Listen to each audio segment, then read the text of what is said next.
Ang susunod na programa ay rated PG. Ito ay nangangailangan ng patnubay at gabay ng magulang para sa mga batang manunood.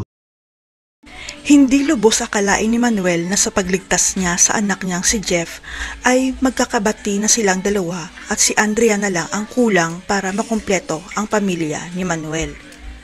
Pero hindi pa rin kayang patawarin ni Andrea ang tatay niya dahil para sa kanya walang kapatawaran ang ginawa nito, lalo na nang binuntis nito si Hazel at pinakasalan pa. Dahil kay Manuel, nawala ang tiwala ni Andrea sa lahat ng mga lalaki, pero nang makilala niya si Joel, unti-unting magbabago ang paningin ni Andrea sa pag-ibig.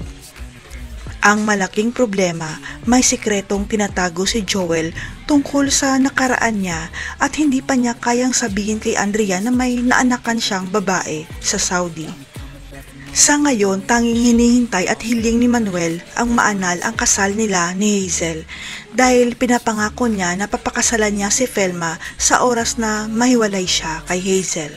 Sa kasamaang palad, magiging kakampi ni Hazel si Jessica at gagawin nila ang lahat para hindi matuloy ang annulment hanggang sa makita ni Joel si Hazel.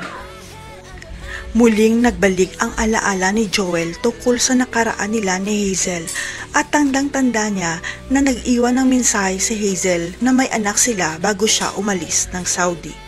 Sa isip ni Joel, nais niyang makilala ang anak niya kay Hazel at para makabawi man lang siya, pero bago niya gawin yun, kailangan muna niyang ipagtapat kay Andrea na may anak na siya.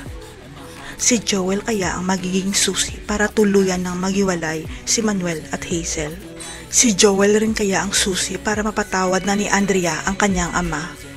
Abangan.